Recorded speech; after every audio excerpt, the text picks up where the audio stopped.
को जय मसीह की। कितने लोग आनंदित है? Hallelujah, amen, praise the Lord.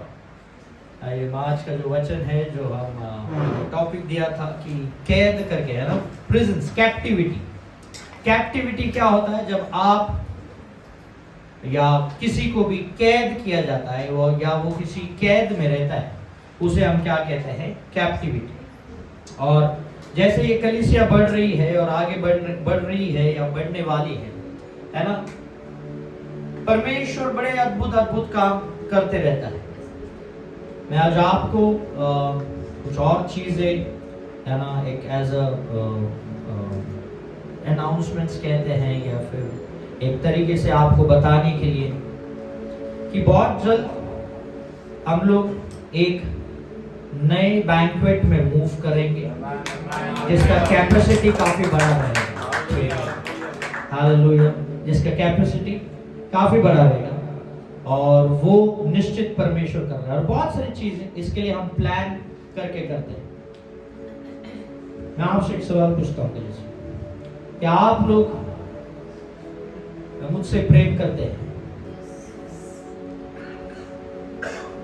फिर एक बार पूछता हूँ, क्या आप लोग मुझसे प्रेम करते हैं? फिर एक बार पूछता हूँ, क्या आप लोग मुझसे प्रेम करते हैं? Thank you so much.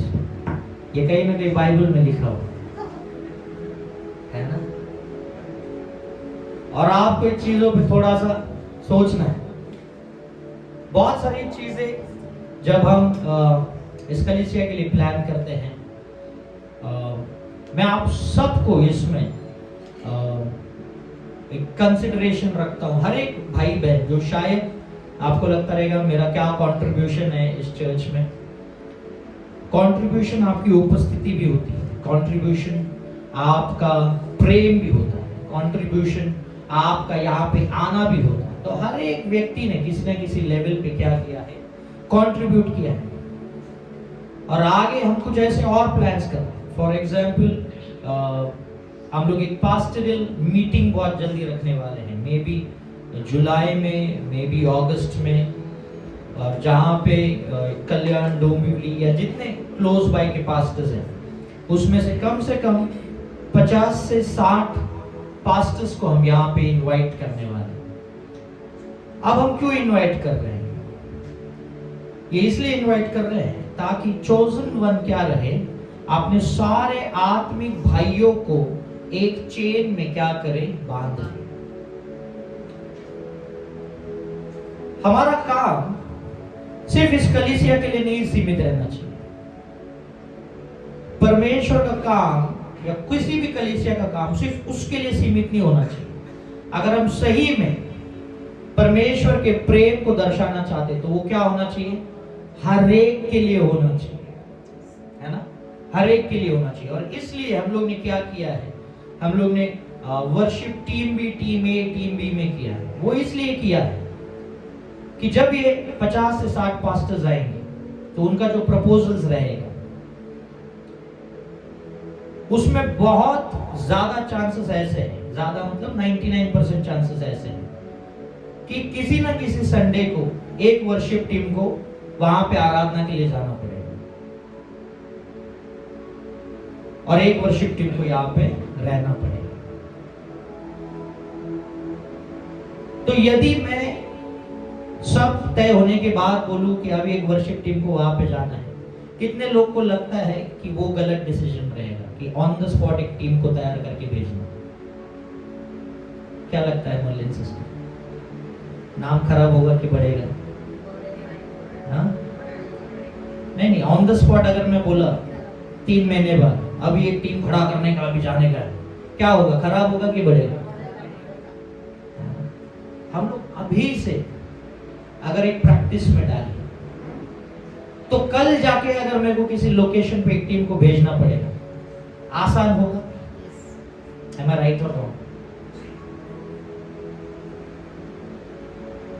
पिछले कैरल्स में, मैं ये टॉपिक पे जाने से पहले, पिछले कैरल्स में मैं और यश एक ऑटो रिक्शा में थे, ठीक है, और हम लोग ऑटो में घूम रहे थे और काफी घर पिछले कैरल्स में हमने किए। ये साल तो और घर बढ़ गए हैं, है ना। तो हम जब कैरल्स में थे तो यश ने मुझे एक बात कही थी जो मुझे बहुत अच्छी लगी। बोला कि ब्रदर आज तो अपन सब एक साथ घूम रहे हैं, पर एक टाइम ऐसा आएगा ना, हर एक को अलग अलग इसमें घूमना पड़ेगा, इतने घर हो जाएंगे, हम कवर नहीं कर पाएंगे। अब इसमें आनंद मनाना चाहिए कि दुख? आनंद मनाना चाहिए कि दुख? आनंद मनाना चाहिए। क्यों? जब आप है ना, जब परमेश्वर आपको बढ़ाता है ना, तो आपको एक लीडर्स बना के वो अलग अलग जगह पे भेजता है। आप समझ रहे मेरी बात? कल से आपको ये समझना चाहिए, जब भी ग्रोथ आएगा आपको शायद आपका बक्सा उठा के चलना पड़ेगा। कुछ चीजें पीछे छूट जाएगी, बट आपको मूव ऑन करना पड़ेगा, क्योंकि परमेश्वर का काम ही वैसा। तो ये चीज को लेके कंफ्यूजन्स नहीं होने चाहिए। हालेलुया, है ना, कि we are planning something big and it has to come, और वो होना चाहिए, है ना। तो इसके पहले कि शैतान आपको किसी बंदवाई में डाले, आपको एक चीज बताना बड़ा ये जरूरी था, इसलिए मैंने अनाउंस किया। और आफ्टर चर्च मैं चाहता हूं जितने टॉर्च बेयरर्स हैं कृपया रुक के जाए, वो मुझसे मिल के जाए, उसके बाद हम जाएंगे, ठीक है? आइए आज के वचन की ओर जाएंगे। कोई भी मेरे लिए हिंदी में अगर पढ़ेंगे लूका 4:17 से 19।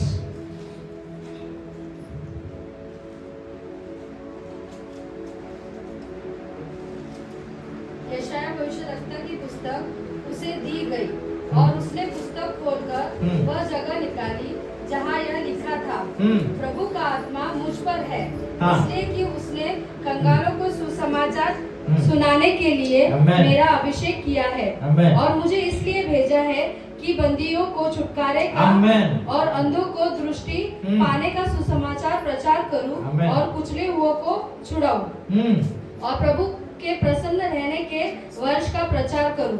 आमीन, है ना। जब यीशु मसीह के हाथों में यशायाह की जो किताब दी गई थी, तो उसने क्या किया? उसको खोल के लिखा है he found that place, उसने वो जगह देखी, है ना। क्या लिखा है हिंदी में एक बार फिर से sister? he found that place, क्या लिखा है? यशायाह किताब जो हाथ में दी गई, उसके बाद यशायाह भविष्यद्वक्ता की पुस्तक उसे दी गई और उसने पुस्तक खोलकर वह जगह निकाली जहाँ यह लिखा था। वह जगह निकाली मतलब उस पुस्तक में अगर आप देखोगे बहुत से और भी आयतें लिखी है, पर वो जगह निकाली। आप समझ रहे हो परमेश्वर क्या कर रहा है? यहाँ पे आपके लिए कुछ बता रहा है या मेरे लिए कुछ बता रहा है। बहुत सी चीजें पढ़ने के लिए, पर उसने क्या निकाला? वो जगह निकाली। और क्या लिखा था उस जगह पे? प्रभु का आत्मा मुझ पर है, हाँ, इसलिए उसने कंगालों को सुसमाचार। सबसे पहले किसको सुसमाचार सुनाया गया पता है? कंगालों को क्या सुसमाचार देंगे? वो तो ऐसी चीज है ना। कंगालों को क्या सुसमाचार देंगे? सुसमाचार ये, वो धनी था पर वो निर्धन बन के आया, क्या कि तू उसके वजह से धनी बन जाए। ये सुसमाचार। गुड न्यूज क्या रहता है? जिसको जिस चीज की जरूरत है आप उसे वो दो तो वो गुड न्यूज बन जाएगी। मेरे को गुलाब जाम पसंद है, आप आके बोलेंगे गुलाब जाम लाए, बोला गॉस्पल, ये मेरे लिए गॉस्पल हुआ, and it's a good news. Gospel मतलब क्या है? एक खुशखबरी, एक अच्छी बात। एक बीमार है, डॉक्टर के पास जाता है, डॉक्टर बोलता तेरा रिपोर्ट नॉर्मल है, उसके लिए ये क्या हुआ? Good news. एक को नौकरी नहीं है, उसके पास एक कॉल आता है, बोलता तेरी नौकरी फिक्स हो गई, उसके लिए क्या हुआ? वो गुड न्यूज। किसी का शादी नहीं हो रहा है, उसको तारीख मिल जाता है, तो कोई ये दिन शादी, गुड न्यूज। आप समझ रहे गुड न्यूज क्या होता है? जिस चीज को आपको जरूरत है वो चीज आपके हाथ में आ जाए, क्या बोलते हैं हम उसे?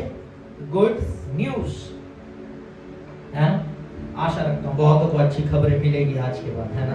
परमेश्वर की नाम की स्तुति। गुड न्यूज, है ना। पहले कंगालों को, मैं प्रॉस्पेरिटी जब बात करता हूँ, इसे बहुत लोग आप कलीसिया नहीं लेते है ना, पर बाकी जो मेरे दूसरे मेंटोर्स है वो बोलते हैं कि प्रॉस्पेरिटी प्रॉस्पेरिटी। मैं बोलता हूँ परमेश्वर खुद इसके बारे में कहते हैं, मेरा छोड़ो, वो खुद लिखता है ना।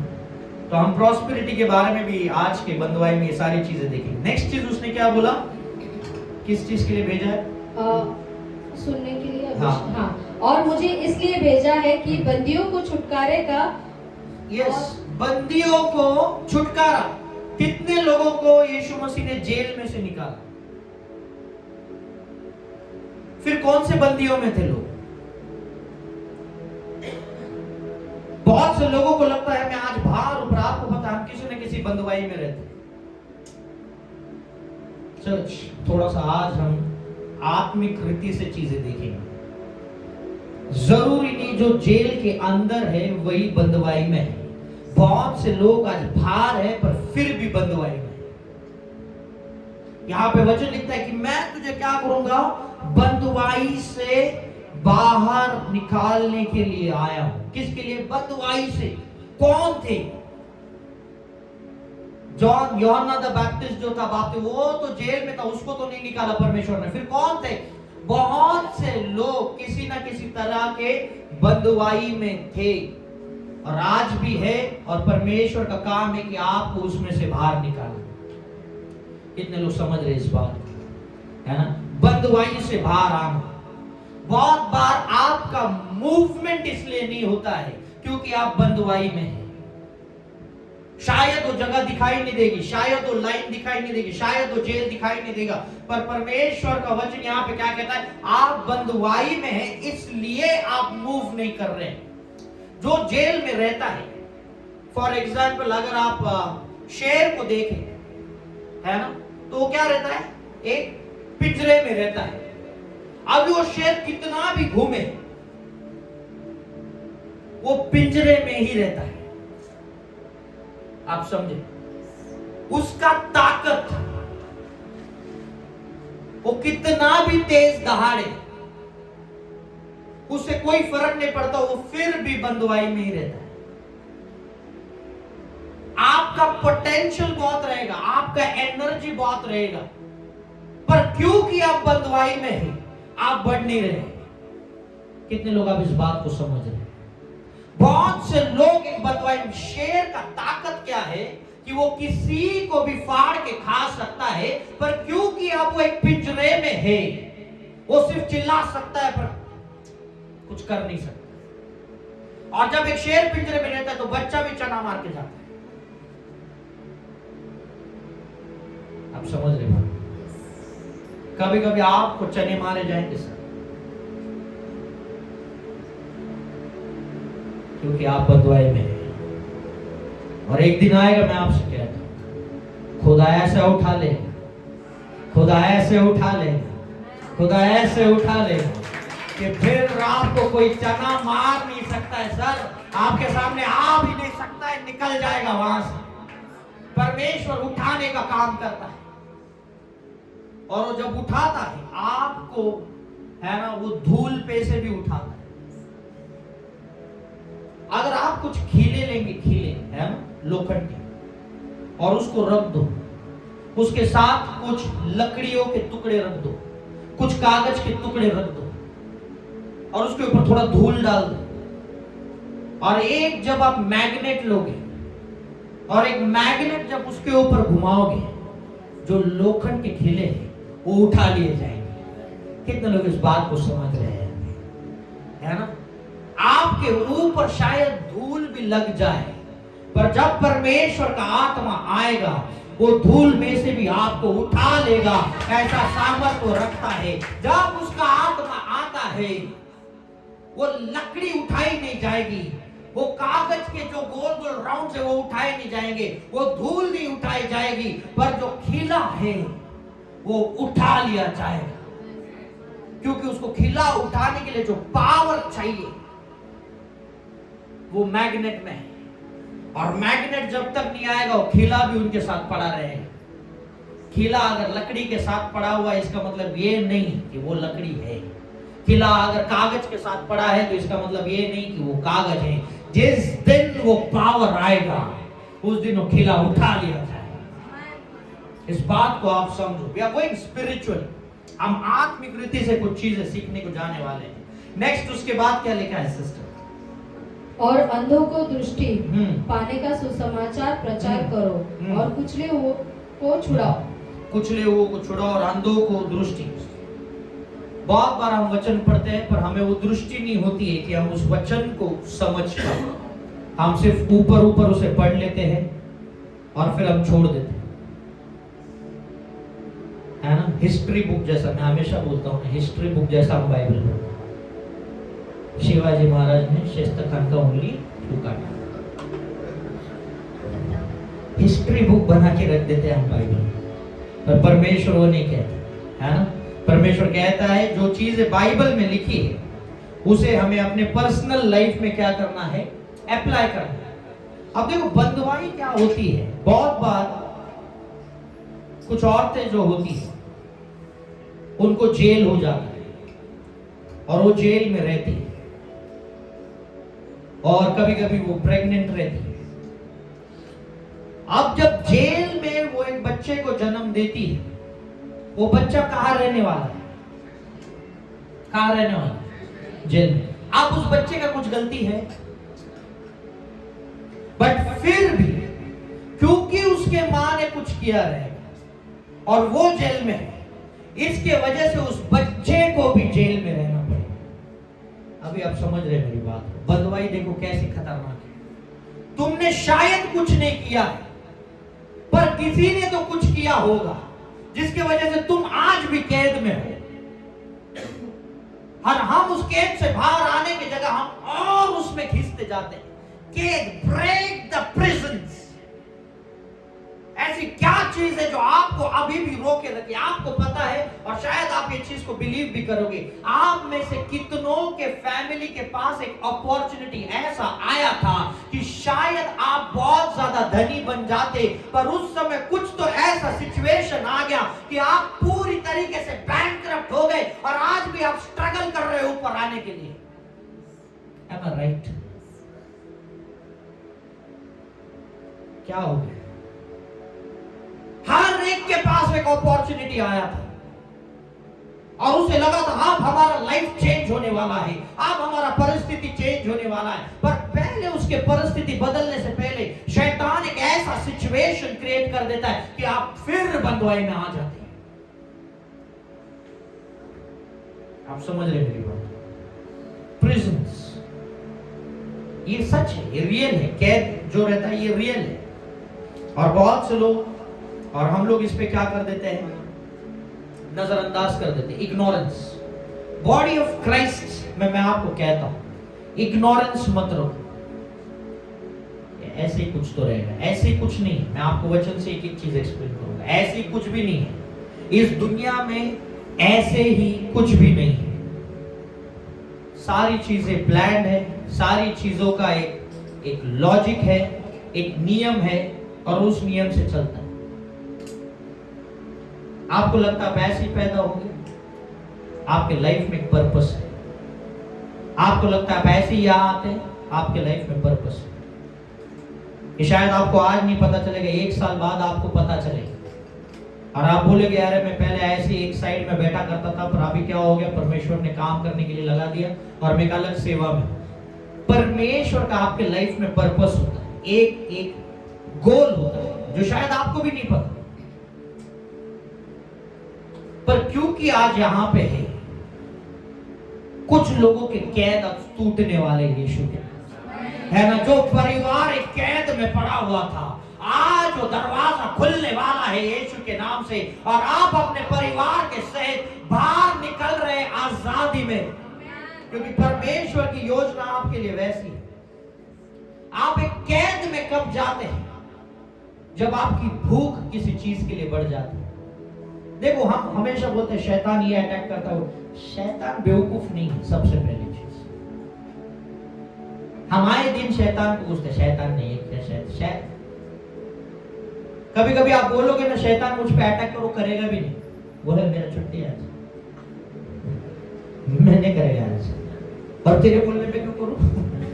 मैं मेरे बोलने से करूंगा। आप लोग शैतान को बड़ा हल्के में ले लेते हैं, हम कुछ भी बोल देते हैं उसको। आपको पता है आप शैतान से इसलिए लड़ते हो, उसके सामने इसलिए खड़े हैं क्योंकि परमेश्वर का लहू आप पे। जिस दिन वो लहू हार जाएगा ऐसा करेगा और आप पत्तों के, है ना, जो ताश का जो महल बनता है वैसे गिर जाओगे।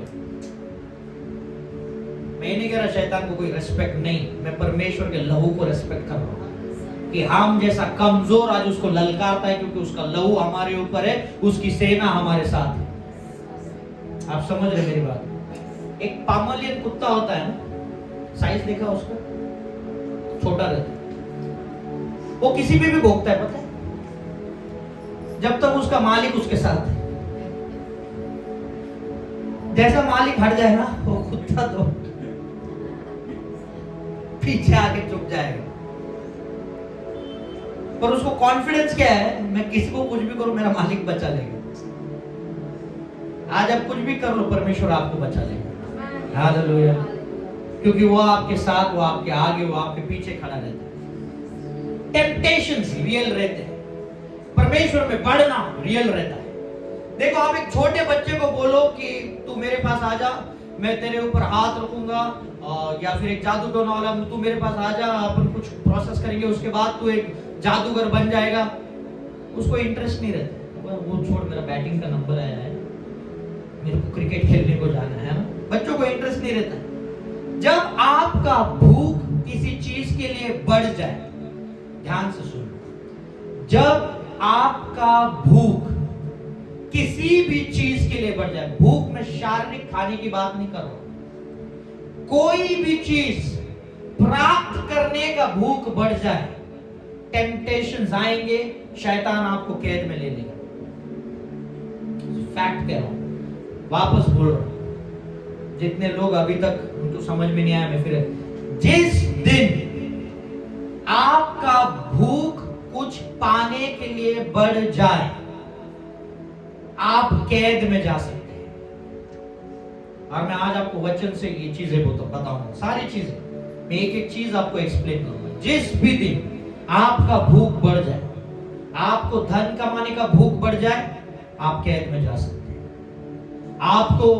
आपको एक जॉब करना है, आप कैद में जा सकते हैं। आपको कोई भी चीज आपको जो लाइफ में प्राप्त करनी, आप एक कैद में जा सकते हैं। जब भी आपको बढ़ने का सोचे और आप बड़ा डेस्परेट हो जाओ चीज के लिए, मेरे को चाहिए चाहिए चाहिए चाहिए चाहिए चाहिए, कैद में जाओगे। शैतान वहां पे काम करता है। जब तुम्हारा इंटरेस्ट ही नहीं है, वो आपको टेम्प्ट भी नहीं करेगा। समझो, आपको करेला राखे रख दे, कितने लोग खाएंगे आनंद से, है ना? हाँ, ये 4 जन का नाम लिख लो, नेक्स्ट टाइम जब बिरयानी बनेगा इनको करेला दिया जाएगा और हम देखेंगे, है ना? 4 जन है, मैंने देखा है, सेलिना सिस्टर है, ऐश्वर्या सिस्टर है, आजनाथ मामा है, और एक जन बोला करेला। कृपया जो भी नेक्स्ट टाइम खाना प्रोडक्ट, ट्रेजरर साहब ध्यान दीजिएगा, 4 करेला का डिश मांगता है चर्च में, वो मटन बिरयानी हो, चिकन बिरयानी हो, पनीर बिरयानी, 4 करेला का डिश मांगता है। परमेश्वर की नाम किसको, है ना? कैद में हम तब जाते जब हमारी भूख किसी चीज के लिए क्या हो जाती है, बढ़ जाती है। कैद में जाने के 4 कैद के पॉइंट्स होते हैं, जहां पे आप कैद में गारंटेड जाते हैं। पहला कैद जो आपको लगता है, लिख लीजिएगा, वो है जमीन। जिस जगह पे आप रहते हो, वो जगह शायद वाचाओं में बंदी गई रहती है, वो जगह आपको कैदी बना सकती है। जब भी आप एक जगह पे रहते हो, आप वहां पे कैद में आ सकते हैं। मैं आपके लिए पढ़ता हूं, निर्गमन 3:7 और 8। अगर किसी के पास हिंदी में है तो पढ़िए, मेरे पास इंग्लिश में लिखा हुआ है, क्षमा चाहता हूं। निर्गमन 3:7 और 8, जल्दी जल्दी पढ़िए।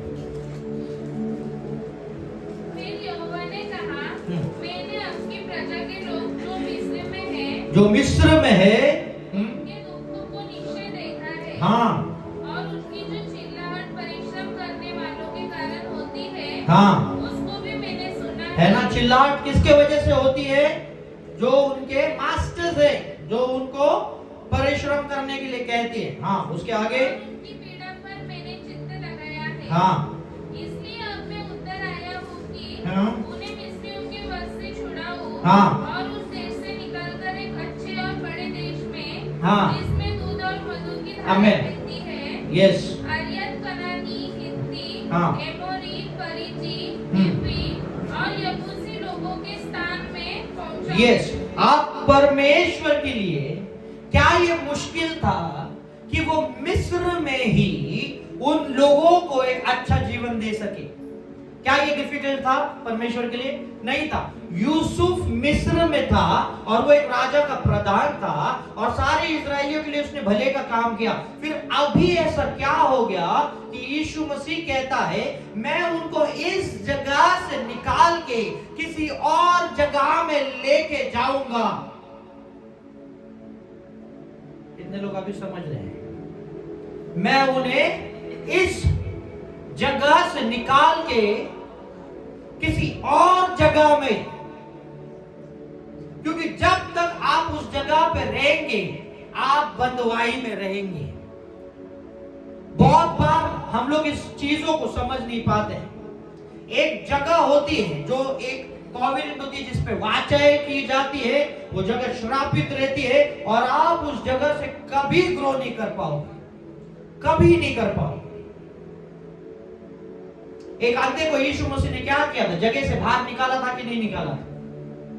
क्या परमेश्वर के लिए आसान नहीं था उसको वहीं पे आंखें दे दे? आसान था, पर उसने क्या कहा? इस जगह से बाहर निकल और दोबारा इधर मत आना। देयर आर प्लेसेस, जगहें होती है जो वाचाएं में बंदी रहती है। और यीशु मसीह को पता था मिस्र एक ऐसी जगह है जो अंधकार के राजाओं के साथ, जादू टोना के साथ बंदी गई है, बंधी गई है। उसको पता था ये चीज, वो बंधी गई है और इसलिए कहता है तुम्हें वहां से निकलना है। अगर आप लूत के बारे में देखें, उत्पत्ति 16 से 18 तक आप लिख लेना, तो लूत भी क्या था? सदोम में था।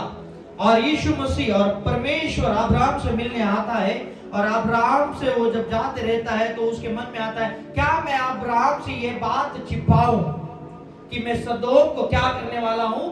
नाश करने वाला हूं। और सदोम में कौन था? लूत।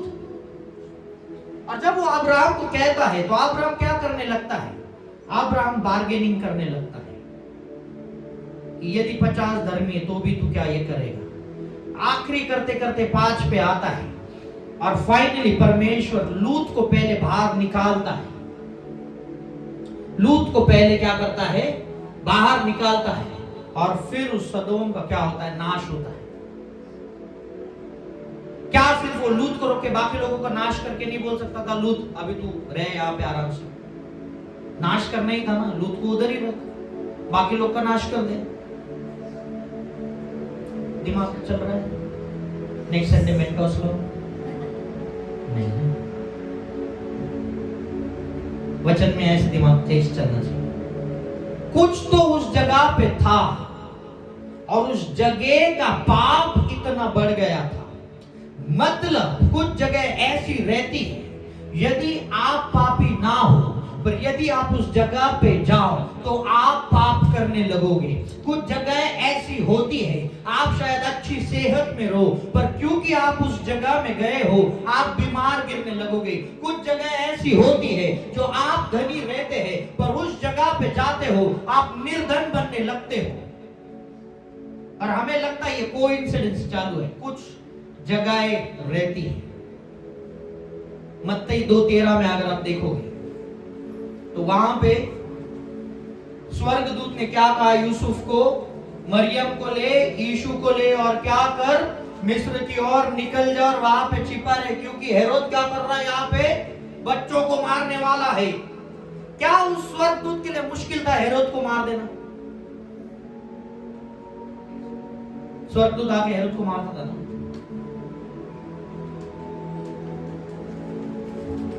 कभी कभी परमेश्वर के प्लान्स हम समझ नहीं पाते।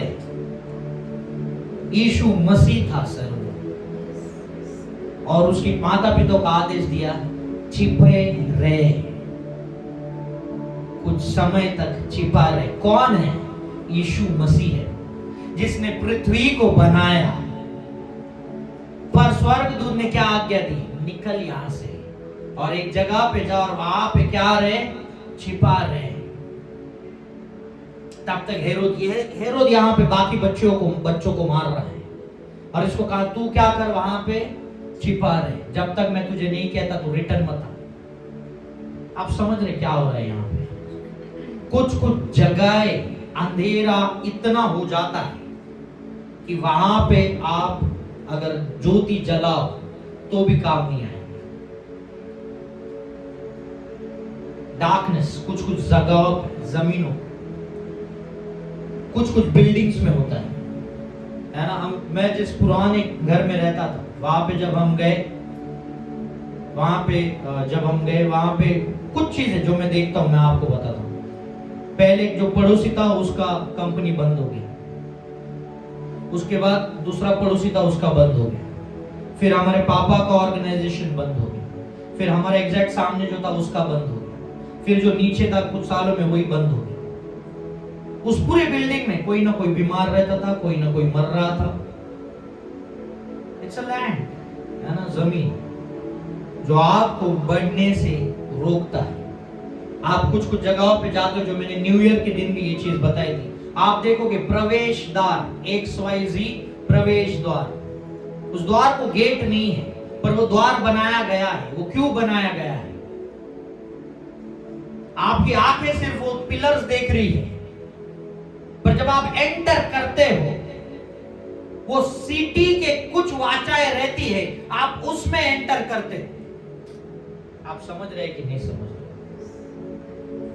आप समझ रहे कि नहीं समझ? कुछ सिटीज रहती है, आपके ऊपर कितना भी एनॉइंटिंग रहे वो आपको बढ़ने नहीं देगी। ये उनका प्रोटोकॉल है, ये इनका प्रोटोकॉल है कि आपको बढ़ने नहीं देना। उसके लिए वो जो चाहे वो करेंगे।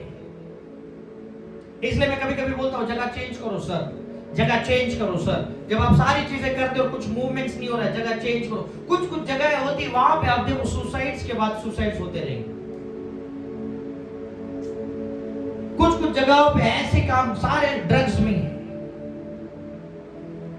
ये रियलिटी है, ये हकीकत है। मैं आपको ऐसी बातें नहीं बता रहा हूं, ये हकीकत है।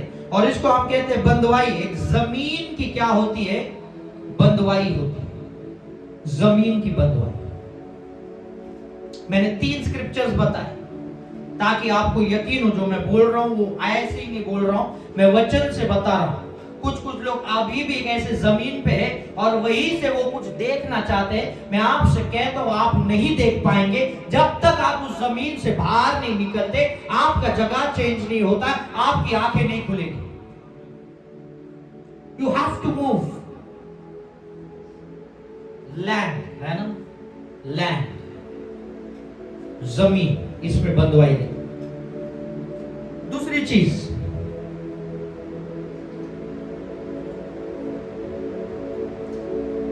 फिजिकल कैप्टिविटी, मतलब शारीरिक रीति से जब आप कैद हो जाते हो। शारीरिक रीति से आप क्या हो जाते हो?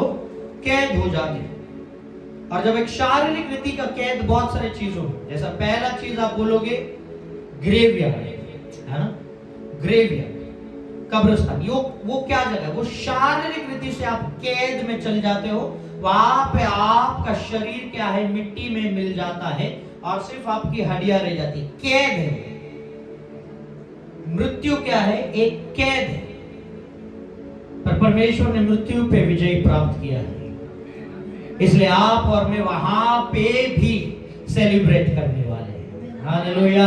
जो आज विजय उल्लास दिन हम यहाँ पे सेलिब्रेट करते हैं, हम वहां पे भी करने वाले हैं। आपको पता है विजय उल्लास दिन क्यों सेलिब्रेट करते हैं? मैं सीरियसली मेरी बिल्डिंग की बात बताऊं। मेरे यहाँ पे एक जवान व्यक्ति था जो बच्चों को स्कूल लेके आता था, छोड़ता था, ऑटो का ये करता था। अभी मुझे पता चला 2-3 दिन पहले उसको हार्ट अटैक आया और मर गया। आपके पास लाइफ है, आप सेलिब्रेट नहीं कर रहे। हमारा लाइफ जा रहा है दुख पर, जाने के बाद दुख होगा। अभी है, अभी एंजॉय कर। सिंपल चीज। अच्छा खासा जवान लड़का, हार्ट अटैक। आप देखो बहुत से जवान लोगों की मृत्यु हो रही है कि नहीं? आपके परिवार में, आपके पहचान में, परिवार में नहीं, पहचान में, नेबर्स में, आप देखते देखते अचानक एक बोर्ड दिखता है और आपको पता है इतना जवान लड़का, इतनी जवान लड़की। बंदवाई है ये, समझ रहे हो आप मैं क्या बोल रहा हूं? बंदवाई है ये, जो आपको मृत्यु तक ले जाती है, मृत्यु तक ले जाती है। अगर आज इस बंदवाई को ना तोड़े तो कल लेट हो जाएगा। हम बहुत बार प्रेयर का सीरियसनेस तब लाते हैं जब प्रॉब्लम आता है, पर यदि आप पहले दिन से प्रार्थना में रहे तो वो प्रॉब्लम नहीं आएगा। आप समझ रहे मेरी बात को?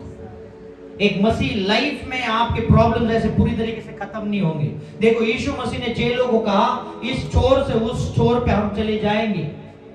प्रोफेसी से लेके मैनिफेस्टेशन के बीच में यीशु मसीह ने खुद ने एक तूफान को देखा था। कितने लोग समझ रहे हैं? प्रोफेसी से यीशु मसीह ने कहा इस किनारे से उस किनारे पे हम जाएंगे, और इधर से उधर जाने के बीच में यीशु मसीह ने खुद ने एक तूफान को देखा। आपके ऊपर कोई प्रोफेसी हो जाती है और आप इस प्रोफेसी से वो प्रोफेसी पूरी होने तक आप भी एक तूफान को उठते हुए देख सकते हैं। मैं रियलिटी बता रहा हूं, रियलिटी बता रहा हूं। और यदि आप प्रार्थना में नहीं रहे, आप उस तूफान को शांत नहीं कर पाए। हालेलुया, है ना? बहुत से लोग मृत्यु के एक क्या है बंदवाई में। कोई मेरे लिए लूका 7:12 से 15, अच्छा निकाला है, मिला आपको? नहीं तो मैं पढ़ता हूं। जब वो नगर के फाटक के पास पहुंचा तो देखा लोग एक मुर्दे को बाहर लिए जा रहे थे। कहां लेके जा रहे थे? एक मुर्दे को बाहर लिए जा रहे थे, जो अपनी मां का एक लौता पुत्र था और वह विधवा थी, और नगर के बहुत से लोग उसके साथ थे। उसे देखकर प्रभु को तरस आया और उसने कहा मत रो। तब उसने पास आकर अर्थी को छुआ और उठाने वाले ठहर गए। तब उसने कहा हे जवान, मैं तुझसे कहता हूं उठ। तब वो मुर्दा उठ बैठा और बोलने लगा। उसने उसे उसके मां को सौंप दिया। अभी हम पढ़ लिया है इस हिस्ट्री में। क्या हुआ ये? हिस्ट्री। बहुत लोगों ने कैसा पढ़ा, एक मां का बेटा गया था और फिर वो ऐसा हो गया, उसको छुआ तो जिंदा हो गया। जबरदस्त। अब आपको मैं इसके अंदर का स्पिरिचुअल नॉलेज बताऊं। एक लौता लड़का और उसकी मां क्या थी? विधवा थी। मतलब उस घर के फैमिली लाइन पे एक श्राप था कि इस घर का पुरुष नहीं बढ़ेगा। समझ रहे आप बात? इस घर का पुरुष नहीं बढ़ेगा। वो जो कैद करने वाले दुष्ट आत्मा है, उन्होंने क्या किया था? उस घर के पुरुषों को कैद कर लिया था। जवान लड़का, एक लौता, उसका पिता नहीं है, माता की एक आखिरी उम्मीद, और शैतान उसे भी खत्म कर देता है। आराम से इतने में खुश होते हैं कि हाँ उसको जिंदा किया। अरे इट इज अ कर्स जो यीशु मसीह ने वहां पे जाके रोक दिया और रिवर्स कराया। क्योंकि खुदा आप क्या वचन कहता है लूका 4, मैं बंदवाई से छुड़ाने के लिए आया हूं। ओ तेरा परिवार उस श्राप में बंद है, ले मैं आ गया। अब देखता हूं वो श्राप कैसे रुकेगा। मैं इसे रिवर्स कर देता हूं। वो कहता हूं बच्चे उठ जा। जब यीशु मसीह आता है, मौत को भी रोकना पड़ता है। कई बार मौत चली जाती है, पर यीशु मसीह आता है तो उसको रिवर्स आना पड़ता है। That's a power of God। उस औरत का परिस्थिति देखो, बेटा पति गया, बेटा गया। आप शैतान ने उस औरत को पूरी तरीके से क्या किया था? ट्रैप में डाला था। आप तो अपना आगे का लाइफ कैसा जिएगी? यीशु मसीह बड़ा महान है। वो स्वयं उस जगह पे आया, उसने परिस्थिति देखा और देखते ही चेंज कर दिया। हालेलुया, देखते ही चेंज कर दिया। ओ मृत्यु कहाँ तेरा डंक, ए मृत्यु कहाँ तेरा डंक, मैं रिवर्स करने आया, मैं रिवर्स करने आया। उसने क्या किया? रिवर्स किया उसने। ये परमेश्वर का काम है सर। हम लोग इसको बस ऐसे ही एक छोटे छोटे हिस्सों में देखते हैं। फिजिकल कैप्टिविटी, शारीरिक रीति से कैद। ह्यूमन ट्रैफिकिंग के बारे में आपने सुना रहेगा। बच्चों को, महिलाओं को, लड़कियों को क्या किया रहता है? उनकी इच्छा हो या ना हो, उनको बेच दिया जाता है। Human trafficking. आज शैतान ने कुछ मनुष्यों को ह्यूमन ट्रैफिकिंग करके रख दिया। आपकी इच्छा हो या ना हो, आपके ऊपर बीमारी भेज दी जाती है। राइट और है ना? आपकी इच्छा हो या ना हो, आपको क्या किया जाता है? बीमारियों में डाल दिया जाता है, कॉम्प्रोमाइजेस में डाल दिया जाता है। अगर आप प्रेरित 10 और उसका 38 वचन पढ़े, प्रेरित 10 और 38 में पढ़ता हूं आपके लिए, आप लिख लेना कि परमेश्वर ने किस रीति से यीशु नासरी को पवित्र आत्मा और सामर्थ्य से अभिषेक किया। वो भलाई करता और सबको जो शैतान के सताए हुए थे अच्छा करता फिरता, है ना? इंग्लिश में लिखा है who were oppressed by the devil, who were oppressed by the devil, उनको अच्छा करते फिरता। लूका 13 में अगर आप देखोगे 11 से 13 तक आप पढ़ोगे इस वचन को, वहां पे एक औरत के बारे में लिखा है जो 18 साल से क्या थी? बैंड थी, 18 साल से। और किस वजह से थी? कि एक दुष्ट आत्मा ने उसको कैद करके रखा था और उसको झुका के रखा था, कैद करके झुका के उसको रखा था। और 18 साल उसने फाइट किया रहेगा सीधा होने के लिए, पर वो नहीं हो पाई। कई लोग आज भी किसी ना किसी चीज में झुके हुए, बेंड हुए हैं और वो खड़े नहीं हो पा रहे। मैं सीरियसली कह रहा हूं, बहुत से लोग बेंड किए गए हैं, शैतान ने झुका दिया और उनको वो समझ में नहीं आ रहा है कि मेरे को झुका दिया गया है। वो उठ नहीं पाएगा, वो खड़ा नहीं हो पाएगा। आप समझ रहे मेरी बात? 18 साल लगे उसे। और दुष्ट आत्माएं बड़े जटिल होते हैं, है ना? वो ऐसे ही नहीं जाते। वचन ऐसा भी लिखता है, यीशु मसीह ने उसको अपने पास बुलाया और कहा इम्प्योर स्पिरिट निकल जा। फिर भी कुछ नहीं हुआ। यीशु मसीह सामने है, फिर भी वो दुष्ट आत्मा ने उसको पकड़ के रखा है। यीशु मसीह ने बुलाया, फिर भी वैसे ही। यीशु मसीह ने कहा, फिर भी वैसे ही। पर जब उसने उसके ऊपर हाथ रखा, वचन कहता है तुरंत, वचन कहता है तुरंत वो सीधी हो गई। वो हाथ आपके ऊपर यीशु के नाम से आ जाए। अगर आप में से कोई भी बंधुआई में है, आप में से किसी को भी शैतान ने झुका के रखा है, वो आपने 18 साल हो गए रहेंगे, 20 साल हो गए रहेंगे, वो कई साल हो गए रहेंगे, आपने ऊपर की ओर नजर करके नहीं देखा है। वो कर्जे का बोझ रहेगा, वो अपने बच्चों का बोझ रहेगा, वो अपने घर का बोझ रहेगा। खुदा बाप कहता है सीधे हो जा, तेरा सारा कर्जा निकल गया है, तेरा सारा प्रॉब्लम्स खत्म किया है। वो कितने भी साल क्यों ना हो, आज वो बंधुआई से आपको निकलना है यीशु के नाम से। You have to break it. 18 साल वो महिला को उसने क्या किया है? सिकनेस, बीमारियां आपको बढ़ने नहीं देंगी। पैर का दर्द, बेड रिडन आदमी जो रहता है, वो कभी चर्च नहीं आ पाए, वो कभी चर्च नहीं आ पाए। सिकनेस है, वो आपको कभी बढ़ने नहीं देगी। सिकनेस है, वो आपको कभी बढ़ने नहीं देगी। आपको पता है आपके लाइफ में बैरननेस जिसे हम कहते हैं, ये भी एक कैद है। आपका पूरा शरीर ठीक है, पर आपके गर्भ पे एक कैद लगा के रखा है। इम्पॉसिबल टू बिलीव है ये सारी चीज, कैद है। और आपको इसे आज तोड़ना है यीशु के नाम से। हर वो कैद जो शैतान ने आपके ऊपर लगा के रखा है, आज उस कैद को यीशु के नाम से टूटना है, यीशु के नाम से उसे तहस नहस होना है। कैद आपको मृत्यु तक लेके जा सकता है सर, अगर आपके पास सही वचन नहीं रहा तो। मैं एक लड़की को मैं जानता हूं, बड़ी अच्छी लड़की थी, और वो एक कैद में चली गई थी बीमारी की। और बड़ी खूबसूरत लड़की, बहुत सुंदर गाती थी, और वो कैद में चली गई और फिर वो गुजर गई, मर गई।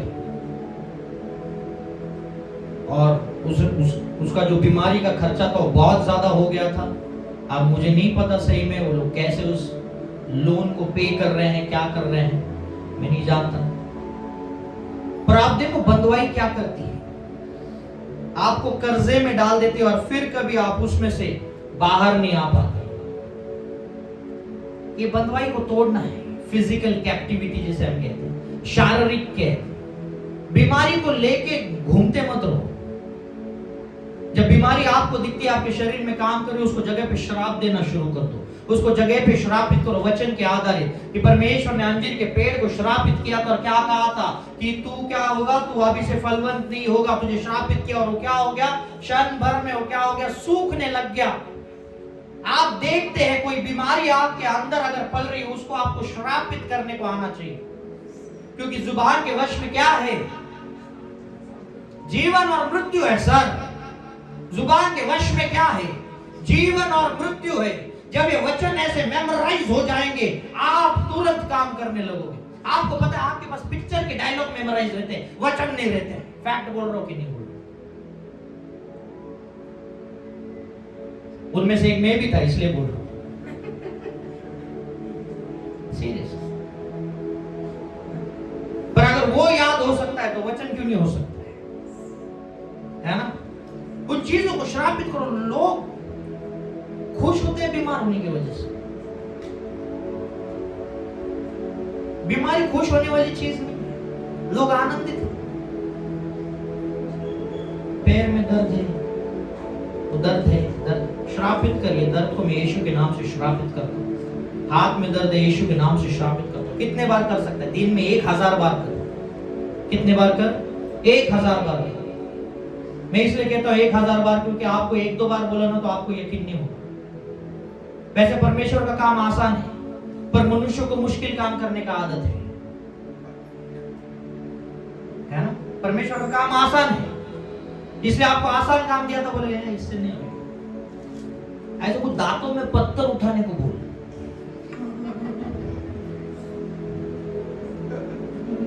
है ना? बालों से गाड़ी खींचने को बोलने, फिर होएगा। आसान नहीं चाहिए किसी को। परमेश्वर का वचन कहता है मेरे पास आ जा, मेरा क्या है, मेरा बोझ क्या है, आसान है। Take my yoke, it's easy. हमको कठिन चाहिए, लोहे के चने चबाओ हमसे, फिर हीलिंग होगा। पर बोलेंगे नहीं, इसलिए मैं बोलते 1000 बार बोलते रहो, तब हीलिंग होगा। जब आप मुश्किल काम करोगे तभी आपको यकीन होता है आप होगा कुछ। परमेश्वर का काम आसान है। परमेश्वर का काम क्या है? आसान है। शारीरिक बंदवाई से, और आपको आपका मुकदमा लड़ने को आना चाहिए। आप कहां पे आपका मुकदमा लड़ सकते हैं पता है? यशायाह 41:21 लिख लेना। यशायाह 41:21। परमेश्वर में जब प्रार्थना में आप जाते हैं, आपको मुकदमा लड़ना को आना चाहिए। यहोवा कहता है अपना मुकदमा लड़ो। याकूब का राजा कहता है अपने प्रमाण दो, उसको बताओ तेरे वचन में ये चीज लिखी है, मैं अभी भी बीमार कैसे हूं। इस वचन को मैं अपने परिवार पे मेरे ऊपर घोषित करता हूं और अपनी चंगाई यीशु के नाम से रिसीव करता हूं। जब आप ये बोलने लगोगे, आप अपना मुकदमा लड़ोगे और मुकदमा जीत भी जाओगे। वो तेरा वचन कहता है मैं सिर हूं, पूछ नहीं हूं, तो मेरा परिवार ऐसे क्यों जी रहा है? ओ मुझे फिर से तू एक बार सिर बना, मैं पूछ में रहना नहीं चाहता हूं। ओ तू मुझे उठा, क्योंकि तू कहता है तू धूल से भी लोगों को उठा सकता है। अपना प्रमाण मैंने दिया है। आप तेरा वचन कहता है तू अपने बातों से मुखरता नहीं है, तूने की वाचा को तू तोड़ता नहीं है। अब तू मुझे मेरे दुश्मनों के मेज के सामने, मेरे दुश्मनों के सामने मेज को बिछा, मुझे खिला और तेरे स्वर्गदूतों को आज्ञा दे कि वो मुझे हाथों हाथ उठा ले ताकि मेरे पैरों को ठेस ना आए, क्योंकि कोई भी शस्त्र जो मेरे विरुद्ध उठता है मुझ पे सफल नहीं होगा। हर एक शब्द जो मेरे विरुद्ध किसी ने कहे रहेंगे उसको मैं खारिज करता हूं, क्योंकि यहोवा के दासों का तो यही भाग है और मेरा धार्मिकता मसीह के वजह से आती है। और यीशु मसीह ने मेरे सारे श्राप क्रूस पे ले लिए हैं और उसकी वजह से मैं अब्राहम के वंश का हूं। और यदि मैं अब्राहम के वंश का हूं तो अब्राहम के सारे आशीषें अब मेरी हुई है, क्योंकि मैं उसके साथ क्या हूं, मैं उसके साथ स्वर्ग के राज में बैठा हूं और मैं उसका पुत्र हूं। और उसने मुझे अधिकार दिया है आत्मा से कि मैं तुझे अब्बा कह सकता हूं और तू मेरा बाप है, तो तुझे मुझे देना है, क्योंकि तेरा वचन कहता है कौन है जो अपने बेटे को अगर रोटी मांगे तो पत्थर देगा। और खुदा मैंने तुझे रोटी मांगी है, मुझे रोटी दे यीशु के नाम से। It is scripture sir, मैंने जितना बोला वचन बोला है। You want a change in your life, speak through scripture। तुमको लाइफ में आगे बढ़ना है, वचन से बोलना सीखो। जब ये वचन आत्मा में जाता है शरीर चेंज हो जाता है। बहुत लोगों का चेंज नहीं हो रहा है क्योंकि वचन आत्मा में नहीं है। Are you learning this? मैं टॉपिक से भटकने नहीं चाहता, that's why I stopped। Scriptures है, जब आप ये बोलोगे काम होने लगेगा। एक मसीह चलता है उसकी जुबान पे उसका पावर चलते रहता है। जो मसीह चलता है उसकी जुबान, आपके जुबान पे किसका पावर है आपको समझ में आना चाहिए। When you speak, क्या आप बाइबल से बात कर रहे हैं कि बाइबल के विरुद्ध बात कर रहे हैं? आपको कितना भी टंग्स आए, कितना भी आप बड़े बड़े चमत्कार करें, पौलुस कहता सबसे बड़ी चीज क्या है? क्या है? बोल सागर बोल, क्या है सबसे बड़ी चीज? प्रेम। अगर ये नहीं है तो क्या है? आप क्या है? क्या है? झनझनाती हुई खंजीरें आई रहती, खंजीरी है क्योंकि प्रेम नहीं है। आप सब कर लो सर, बट अगर आपके दिल में दूसरे के लिए प्रेम नहीं है, व्यर्थ है, कुछ भी नहीं है, सारा चीज व्यर्थ है। आपके लाइफ को अगर सुंदर बनाना है ना, मैं बोलता हूं आपकी लाइफ से गुस्सा निकाल दो। अगर आपकी लाइफ में कुछ बदलना है ना, परमेश्वर को बोलो कि मेरे को बदल। सब लोग मांगते हैं कि अब्राहम जैसा मुझे आशीषित कर, अब्राहम जैसा मुझे आशीषित कर। कोई ये नहीं बोलता है अब्राहम जैसा मेरे को कैरेक्टर दे, वो मत दे, मेरे को सिर्फ आशीष दे। अब्राहम का कैपेसिटी 20 लीटर का बोतल जितना अगर है और तेरा ये 250 ml, वो परमेश्वर अब्राहम का आशीष डाला भी तो भी तेरा कैपेसिटी 250 ml के ऊपर नहीं है। तू उतना ही लेगा, बाकी सिर्फ गिरता रहेगा आजू बाजू में। पर जिस दिन तेरा कैरेक्टर अब्राहम के जैसा 20 लीटर का होगा, तेरा आशीष भी अब्राहम जैसा होगा। वो कैरेक्टर में जाना सीख, आशीष तो वैसे भी देगा खुदा। कितना भी बोले अब्राहम का आशीष है, वो नहीं मैनिफेस्ट होगा, तेरा बॉटल का साइज कम है। आप समझ रहे बात? बंधुआई, फिजिकल कैप्टिविटी, फिजिकल है ना, शारीरिक केयर क्यों नहीं बढ़ पा रहे? कैप्टिविटी में, कैद में है सब अभी तक। ये चीजों को जितना आप जल्दी समझो, आप लाइफ में आगे बढ़ पाएंगे। तीसरी चीज, सोशल कैप्टिविटी। ये बड़ा इंटरेस्टिंग है, जहां पे सारे लोग फंसे। सोशल कैप्टिविटी मतलब सामाजिक प्रेशर। सारे लोग इंस्टाग्राम पे, क्योंकि सब है इसलिए मैं भी है ना? एक नॉर्मल जवान को पूछो तुझे फोन क्यों चाहिए?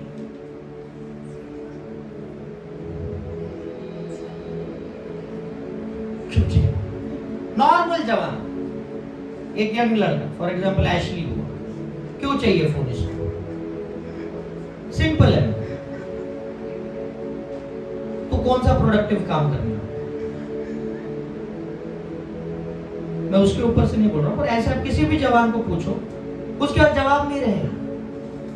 सिंपल जवाब नहीं, मैं किधर खो गया तो कनेक्शन क्या, तो नंबर डायल करना, नंबर डायल करो और कॉल करो, कनेक्ट हो जाएगा। इंटरनेट क्यों चाहिए? एंड्रॉइड क्यों चाहिए? बड़ा स्क्रीन क्यों चाहिए? Social pressure. किसी किसी का फोन जो है ना, एक रबर बैंड से बंधा हुआ रहता है। मेरा खुद का था, वो गलती से रबर बैंड अगर निकल जाए, कीपैड अलग, बॉडी अलग, सारा सिम कार्ड अलग, सब एक एक पार्ट को पुर्जा लगा के फिर रबर बैंड बांधना पड़ता है। और उस व्यक्ति को आप पूछो आपको कौन सा फोन है, बोलेगा आईफोन लेना। अरे तू रबर बैंड। सोशल प्रेशर इतना है, सीरियसली कहता हूं, सोशल प्रेशर बहुत है। लूका 14:28 मैं आपके लिए पढ़ता हूं। लूका 14:28 से 30। तुम में से कौन है जो घर बनाना चाहता है और पहले बैठकर खर्चा ना जोड़े कि पूरा करने की सामर्थ मेरे पास है कि नहीं? ये वचन है। कहीं ऐसा ना हो कि जब वो नींव डाल ले पर तैयार ना कर सके तो सब देखने वाले यह कहकर उसे ठट्टे में उड़ाने लगेंगे, ये मनुष्य बनाने तो लगा पर तैयार ना कर सका। क्या हम हमारे खर्चे को काउंट करते हैं? एक्सपेंसेस को काउंट करते हैं। डोंट स्पेंड, जितना आपका कैपेसिटी उसके बाहर स्पेंड मत करो, क्योंकि आप बंधुआई में जाओगे, कर्जे के स्पिरिट्स में चले जाओगे। ये फैक्ट मैं आपको वचन से बता रहा हूं। सोशल स्टेटस के लिए बहुत सारी चीजें करते हैं। मैंने मेरे रिश्तेदारों में कुछ ऐसे, उसका 2 BHK मेरे को 3 BHK लेना है, तू करेगा क्या? उसका है, रहने दे। तेरा 1 रूम क्लीन नहीं हो रहा है 1 हफ्ते से, 3 BHK लेके तू किधर? फिर उसको लेने के लिए एक बड़ा कर्जा हो, कर्जा पूरा नहीं हो रहा है, फिर बोले कि दुआ करो। अब गया क्यों? फैक्ट्स बता रहा हूं सर। मैं कैपेसिटी देखो, क्या मैं उस पैसे को बचा सकता हूं? क्या मैं बचा के, कुछ लोग पैसे बचाते और उनका थॉट प्रोसेस ऐसा रहता है, पैसे बचाओ बुरे समय में काम है। हाँ, तेरा समय पक्का बुरा है, पैसे बचा, परमेश्वर की सेवकाई के लिए लगा, किसी गरीब का मदद कर दे। हाँ, जा एक स्कूल में और जाके देख कौन सा बच्चे का फीस नहीं भरा है, और जाके भर के आ उसका फीस, और देख परमेश्वर आशीषित करता है कि नहीं करता है तुझे।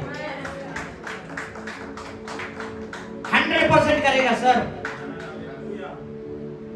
हम बच्चे का फीस भरेंगे, पूरा खानदान को बुलाएंगे, फोटो निकालेंगे, जस्ट पेड। परमेश्वर बोलेगा रिवॉर्ड मिल गया तेरा, ले, यही तेरा रिवॉर्ड है। फेसबुक पे डाल, 50 लाइक मिलता है, इस बार 100 दिलवाऊंगा, जा इसमें खुश रहे। है ना, ऐसे लोगों की मदद करो। Social pressure, social captivity.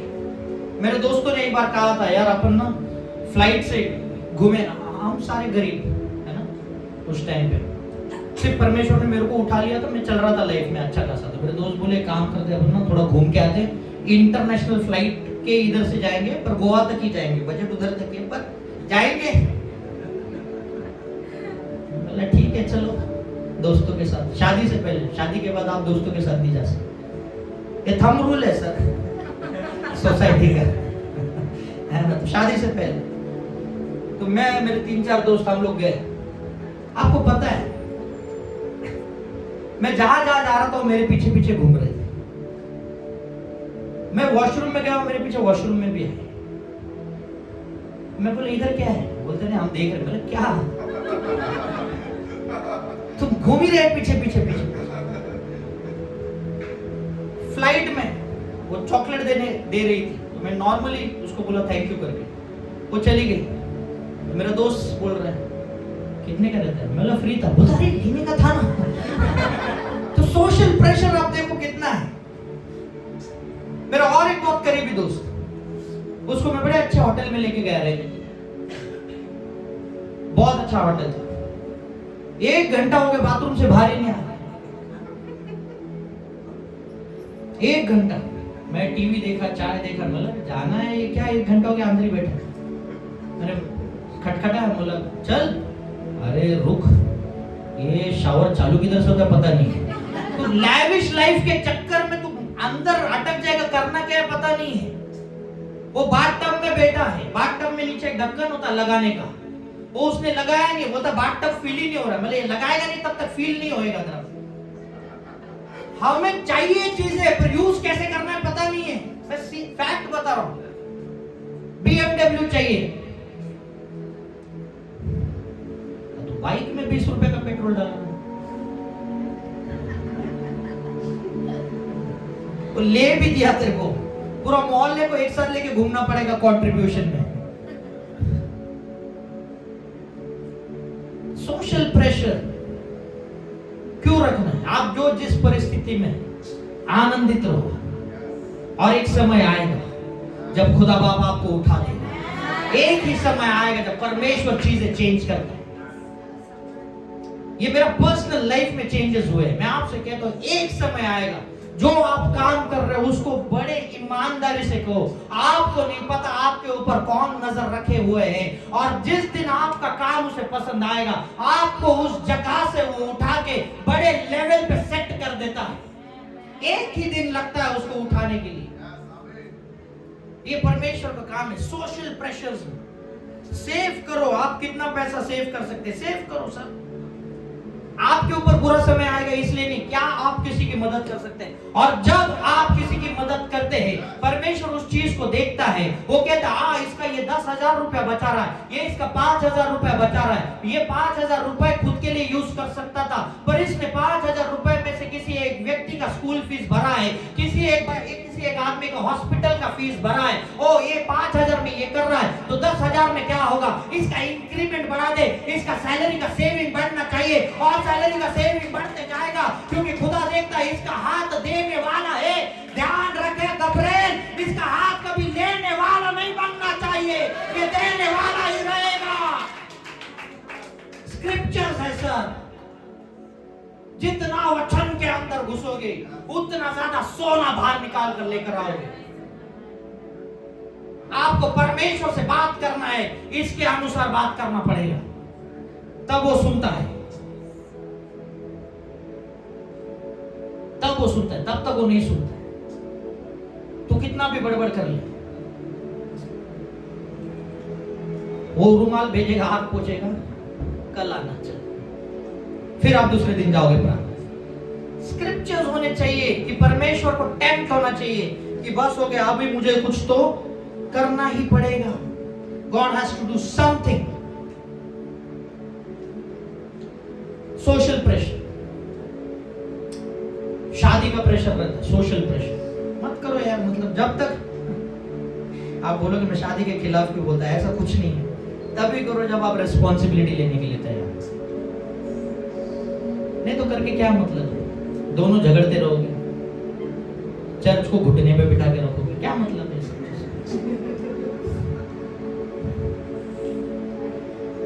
तो पास्टर एकदा उठलं की दुसऱ्यासाठी परत बसणार काय, वाट्या बदलायला लागतील त्याची। सोशल प्रेशर सीरियस, इतना सोशल प्रेशर है लोगों के पास। अभी मेरे को बंगला लेना है, 1 महीने से लोणच्याचे पैसे नहीं दिले।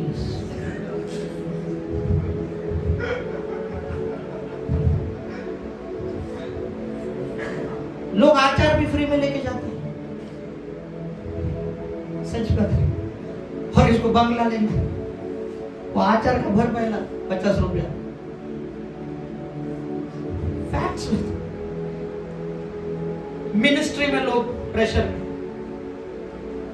सागर और मैं उस दिन डिस्कस कर, डेड रेजर्स कब आएंगे, डेड रेजर्स कब। पहले पहले इनको खड़ा तो रहने दे, है ना? तो चाहे लोग 10 बार गिरे, 11 बार उठे, अगर उसका उठना वचन में नहीं है तो उसका गिरने का मतलब नहीं बनता। आप समझे मेरी बात? मिनिस्ट्रीज प्रेशर में आ रही है आजकल, मिनिस्ट्रीज। इंसान गिर नहीं रहा है, वो धक्का मार के पलट का सकती। क्यों? क्यों? आपको पता है यीशु मसीह ने अपने चेलों को सिखाया, खुद यीशु मसीह ने चेलों को सिखाया, फिर भी वो कुछ काम नहीं कर पाए। बाइबल में लिखा है कि नहीं लिखा है? यीशु मसीह खुद सिखा रहा है पर फिर भी वो काम नहीं कर रहे। हम लोगों को क्या हो गया है? परमेश्वर के पावर से प्रेम हो गया है, परमेश्वर से नहीं।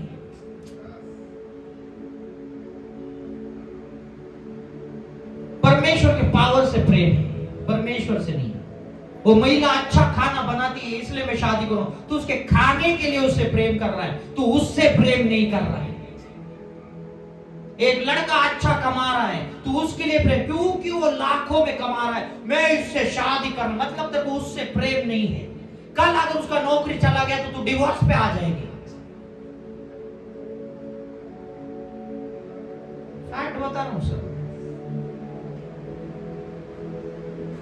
हमको बाकी चीजों से प्रेम है, उस व्यक्ति से, इंडिविजुअल। क्या आपको यीशु मसीह सही में प्रेम है?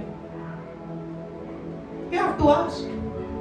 अगर सही में प्रेम होता तो आप प्रार्थना में कितने बार बोलते हैं, परमेश्वर यीशु मसीह मैं तुझसे प्रेम करता हूं, मैं तुझसे प्रेम करता हूं, मैं तुझसे प्रेम करता हूं, मैं तुझसे प्रेम करता हूं, मैं तुझसे प्रेम करता हूं, मैं तुझसे प्रेम करता हूं।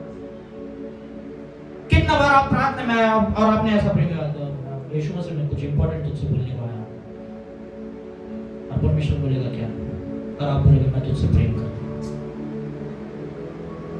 आप जाते हैं, मेरा इंक्रीमेंट नहीं हो रहा है,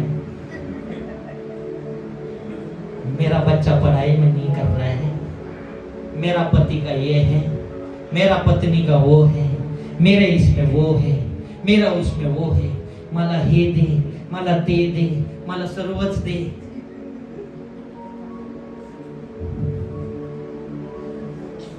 है ना? सिर्फ उसमें ही टाइम था।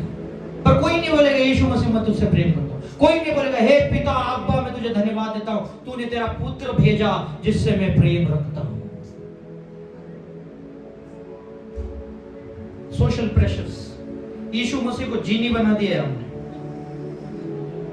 और ये तुम्हारा वो, इसको आप घिसते, ये भी नहीं घिसते, बताओ इसके बगैर ही जीनी चाहिए बाहर।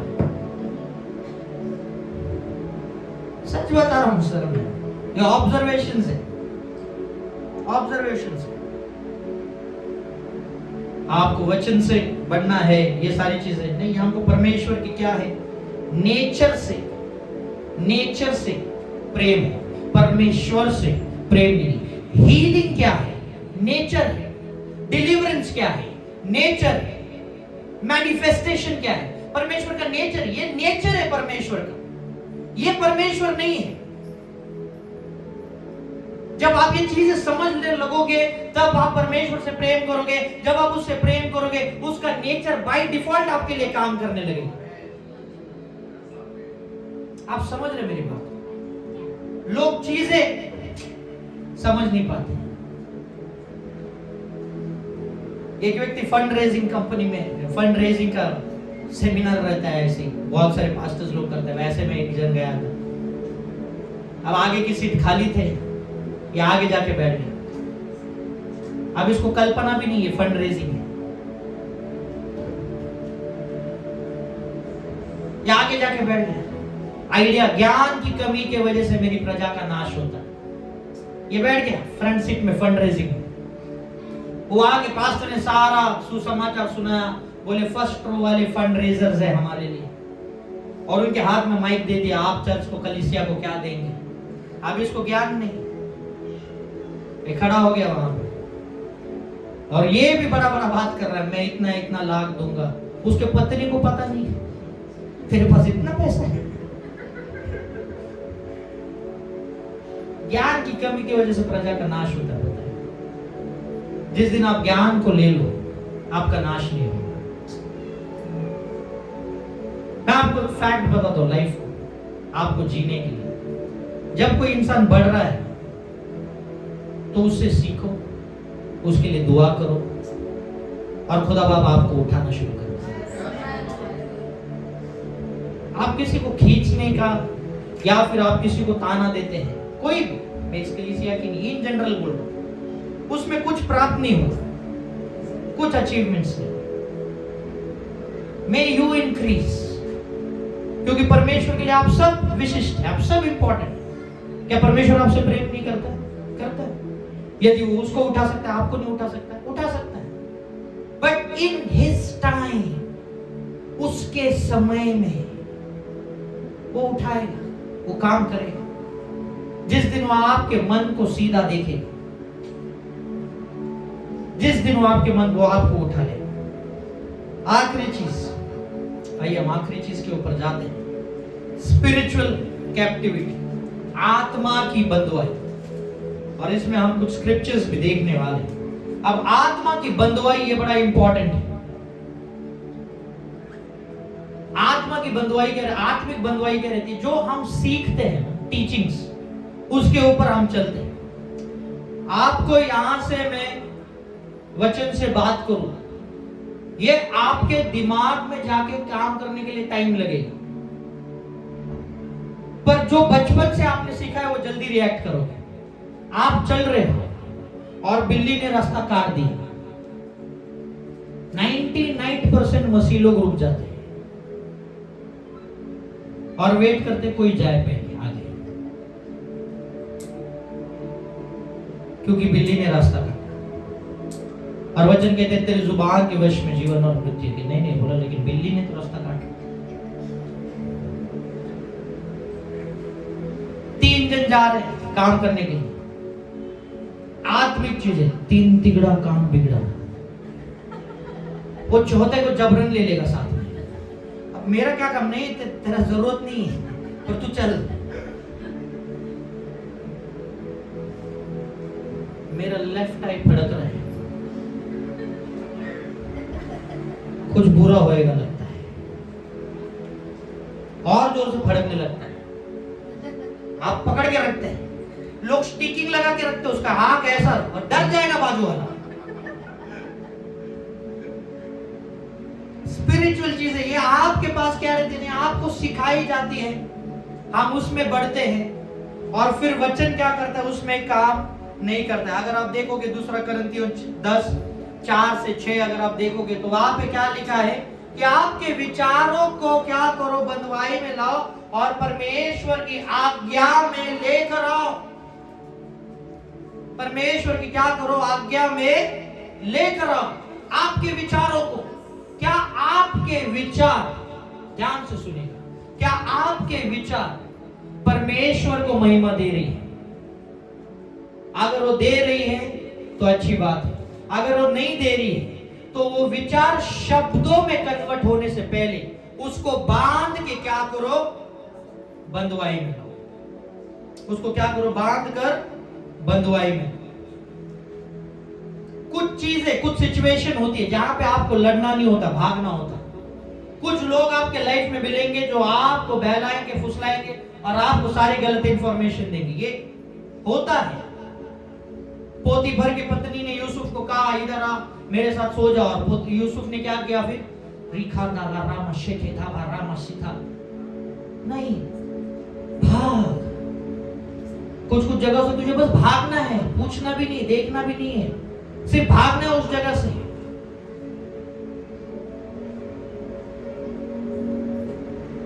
देखो 2 जन चाहिए कोई तो, यहां पे 2 जन,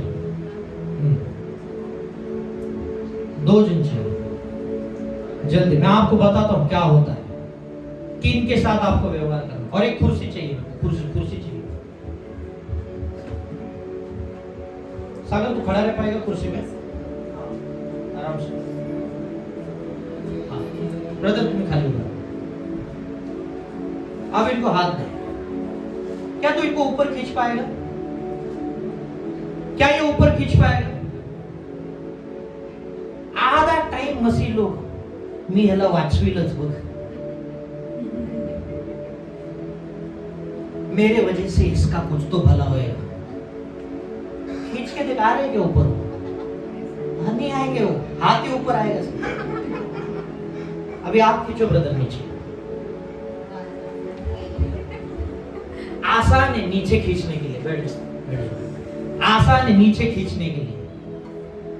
आप लोगों को ऊपर खींचने का काम कर रहे हैं, आपको नहीं पता ऊपर और नीचे वाला तेरे को नीचे ले लेगा। और प्रैक्टिकल चीज मैंने आपको बताई यहां पे करके, एक प्रैक्टिकल चीज। कुछ लोग ऊपर नहीं आएंगे सर, एक्सेप्ट करो इन चीजों, पर वो आपको नीचे ला सकते हैं क्योंकि उनके पास वो पावर है। प्रैक्टिकल मैंने बताया, पॉसिबल था सागर उनको ऊपर खींचना, पर आपके लिए पॉसिबल था इसको नीचे खींचना, इजी था। उनको 2 हाथ भी नहीं लगाने पड़े, हालांकि सागर ने मेरे हाथ को पकड़ा फिर भी नीचे आया। कुछ लोग याजक को भी नीचे लेगा, तू भी चल मेरे को, मेरे को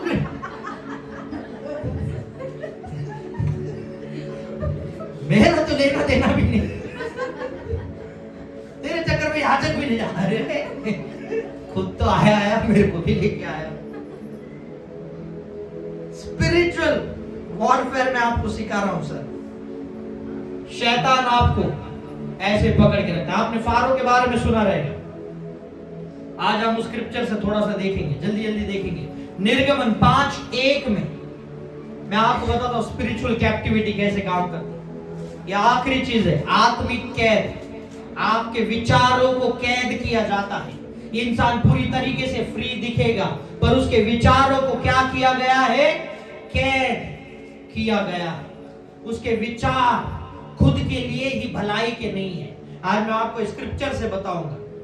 निर्गमन 5:1। नंतर मोशे व आरोन फारोकडे जाऊन म्हणाले, इस्रायलाचा देव परमेश्वर सांगत आहे की माझ्या लोकांनी माझ्या प्रित्यार्थ रानात उत्सव करावा, म्हणून त्यास जाऊ द्यावे।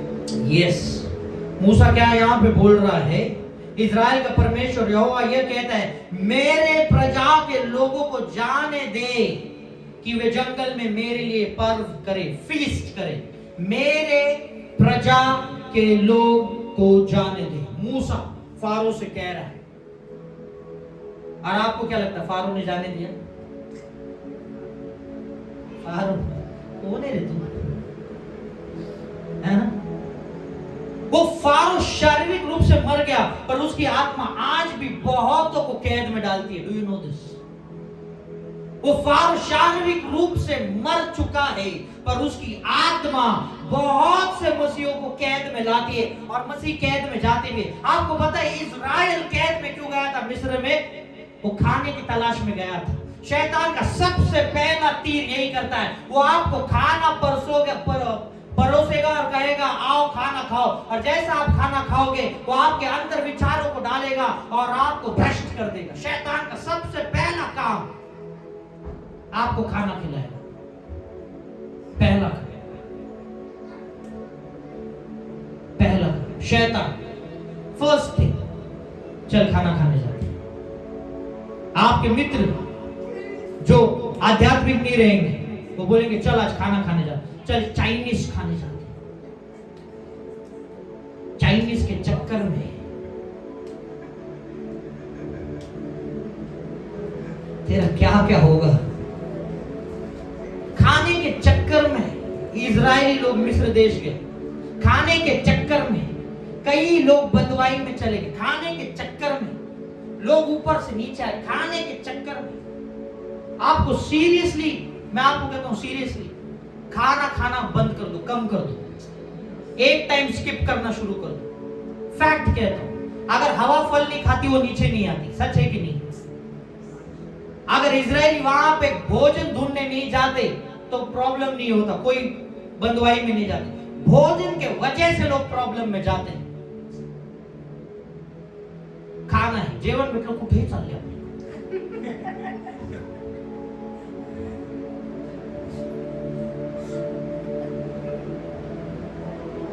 खाना दिया किधर? ऐसा नहीं होना चाहिए। खाना आपको बंदवाई में ला सकता है।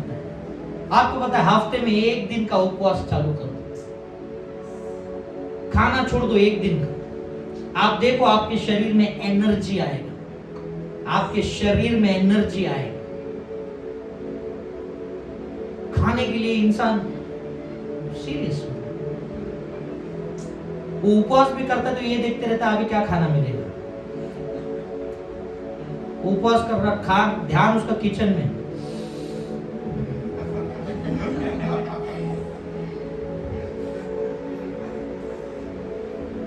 मेरा एक दोस्त है विश्वासी नहीं, मैंने उसको कहा तू उपवास कर रहा था। हाँ, तो फिर कैसे बोला? कुछ नहीं, साबूदाना का खिचड़ी खाया, आधा कलिंगड़ खाया, 4 केला खाया।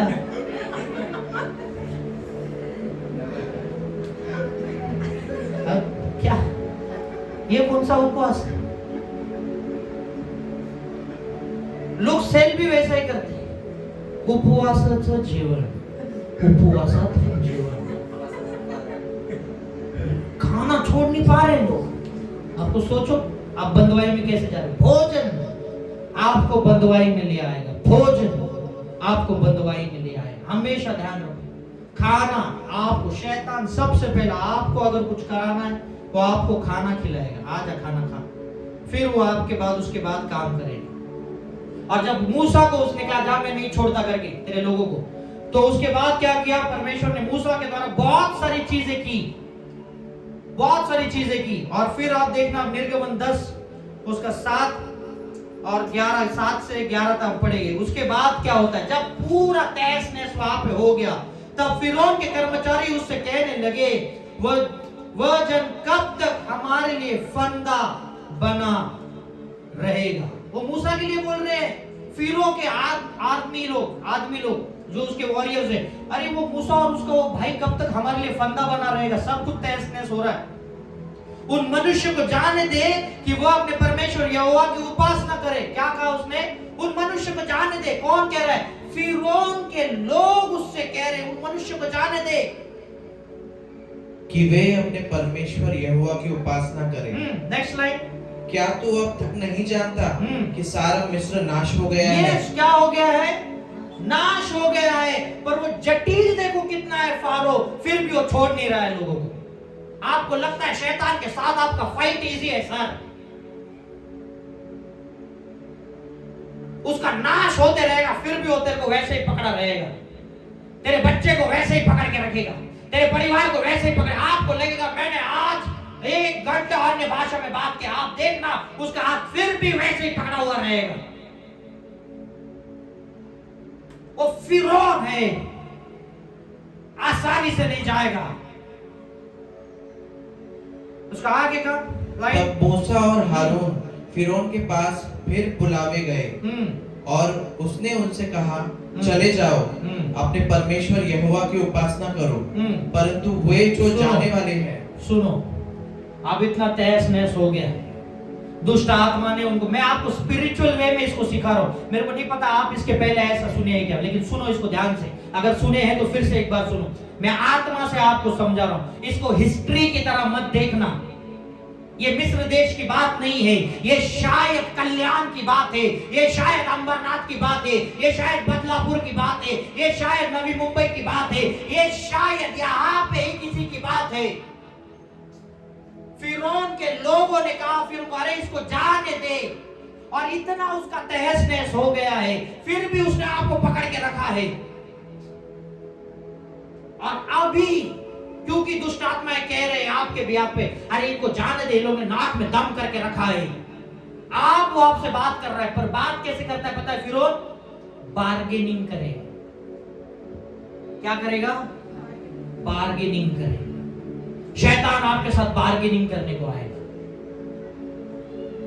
बार्गेनिंग पढ़ आगे अपने परमेश्वर यहोवा की उपासना करो, परंतु वे जो जाने वाले हैं कौन कौन है? करो परमेश्वर की उपासना। वो जो जाने वाले हैं कौन कौन है? कौन कौन जाने वाले हैं? बार्गेनिंग। कौन कौन जाएगा? सबको तो जाने नहीं दूंगा, कौन कौन जाएगा? और फिर मूसा उससे कहता है मूसा ने कहा, हम तो बेटे बेटियों इसके साथ जा रहे हैं, हम तो बेटे बेटियों, भेड़ बकरियों। हाँ, एक बेटे और बेटियों मतलब क्या है? ये बेटे और बेटियों क्या है? ये तुम्हारा बल है, तुम्हारा हृदय है, बल है। मैं मेरे बल के साथ जा रहा हूं, पहला चीज। दूसरा चीज उसके बाद भेड़ बकरियों। भेड़ बकरियां और गाय बैल आगे का है ना। भेड़ बकरियां गाय बैल ये क्या है? उस जमाने में ये क्या था? वेल्थ था। इस जमाने में क्या है? आपका धन। मैं मेरे बल के साथ जा रहा हूं, मैं मेरे धन के साथ जा रहा हूं। आगे समेत वरन बच्चों से बच्चे, बच्चे मतलब क्या? यंग वंस, फ्यूचर के साथ। मैं मेरे फ्यूचर को भी साथ लेके जा रहा हूं। और उसके बाद बच्चों से बूढ़ों तक। बूढ़ों तक। बूढ़े मतलब क्या? Past, history. मैं मेरा पास्ट भी तेरे पीछे से हाथों से लेकर जा रहा हूं। आगे फिर क्या लिखा है? सब के सब जाएंगे, हाँ, क्योंकि हमें यहोवा के लिए पर्व करना है। हाँ, आगे आगे। उसने इस प्रकार उनसे कहा, यहोवा हमारे संग रहे, जबकि मैं तुम्हें बच्चों समेत जाने देता हूँ। देखो तुम्हारे आगे को बुराई है। क्या कहा फारूक ने पता है? बच्चों के साथ जब बाकी छोड़ देंगे, बार्गेनिंग देखा क्या हो रहा है? मैं आत्मा से आपको, ये बार्गेनिंग है। और बहुत लोग ये बार्गेनिंग में खुश हो जाते हैं। बहुत से लोग, हे खुदा मेरे बच्चे को ठीक कर दे, भले उसकी बीमारी मुझ पे आने दे। और आप बीमार हो जाते हो। वो बच्चा तो ठीक हो गया पर आप बीमार हो गए। और यदि आप बीमार रहेंगे तो उस बच्चे का फ्यूचर क्या रहेगा? 5 जन हैं घर में, मैं एक का उद्धार होने देता हूं, 4 का नहीं होने दूंगा। और हम खुश हो जाता है, चलो एक तो निकल गया, बाकी 4 का क्या है? बार्गेनिंग करता है शैतान आपके साथ। ओ तू बिजनेस कर ले, तू ये कर ले, तू वो कर ले, पर तेरी संतान को मैं आगे बढ़ने नहीं दूंगा। हाँ, बार्गेनिंग। और हम लोग एग्री करते हैं उसके साथ, मेरा बिजनेस भी होगा, मेरी संतान भी होगी, मेरा परिवार भी होगा, और मैं परमेश्वर के राज्य में काम करूंगा। मैं पूरा सब का सब लेके जा रहा हूं फिर तेरे हाथों से। बार्गेनिंग। शैतान आपसे बार्गेनिंग करने आएगा। चल तू इतना बात कर रहा है, मैं तुझे ये चीज दे देता हूं, वो बाकी चीज मत मांग। पर मूसा ने कहा है, मैं बेटे बेटियों, मैं अपने बल के साथ, है ना, मैं अपने गाय बैल धन के साथ, मैं अपने जवान, है ना, यंग बच्चे फ्यूचर के साथ, मैं मेरे बूढ़ों के साथ, मेरे पास्ट के साथ, मैं तेरे यहां से निकल जा रहा हूं। और यहोवा ने कहा है कि तुझे मेरा पास्ट भी नहीं पकड़ना है, तुझे मेरा फ्यूचर भी नहीं पकड़ना है, तुझे मेरा प्रेजेंट भी नहीं पकड़ना है। मैं चला मेरे यहोवा के पास। बहुत लोग प्रेजेंट में निकल गए, पर आपका पास्ट आज भी फिरौन के पास है। और इसलिए आप देखोगे जो आपके साथ पहले होता था वो अभी भी घूम के आपके पास आता है। और आप कहेंगे मेरे साथ हमेशा ऐसा होता है। ऐसा कैसे हो रहा है? तू अभी तक कैद में निकला नहीं है, तूने तेरा पास्ट अभी तक निकाला नहीं है उसके कैद से। ये वचन नहीं है, आप समझ रहे हैं कि नहीं बात? मैं आपको आत्मा से कुछ चीजें समझा रहा हूं। लोग कैद में है सर, कैद में, और हम लोग खुश हो जाते हैं इस चीज में। आपको पता है 5 लोग ग्रेजुएट रहते हैं, एक कोई नौकरी मिलती है, 4 लोग खुश रहते हैं, आनंद मनाते, चलो एक का तो हो गया, एक का तो हो गया, एक का तो हो गया। वो एक काम करते करते करते करते शैतान एक दिन उसको खत्म कर देता है, 4 लोग बेरोजगार और भूखे हो जाते हैं। पूरा परिवार फ्री करना है, पूरा परिवार फ्री करना है। परिवार ही नहीं, आपका प्रेजेंट, फ्यूचर और पास्ट, किसी के ऊपर शैतान का अधिकार नहीं है। हालेलुया, किसी के ऊपर उसका अधिकार नहीं है। बच्चे और बूढ़ों समेत मैं जा रहा हूं, मैं मेरे भविष्य के साथ और मेरे भूतकाल के साथ में निकल रहा हूं। तेरा इनमें से किसी के ऊपर अधिकार नहीं है। परमेश्वर ने कहा था मूसा को पहले, मैं इनको क्या करूंगा, इस देश निकाल के किसी दूसरे देश में भेजूंगा। स्पिरिचुअल कैप्टिविटी क्या होती है पता है? आपको इतना झुक के रहने का आदत है कि आपको एक अच्छा स्थान दिया जाए तो भी आप उसको यकीन नहीं करोगे। ये स्पिरिचुअल आपके साथ इतना बुरा होता है कि आपको अच्छा ही नहीं दिखेगी। इनको माइक नहीं दिखा, है ना? Spiritual captivity.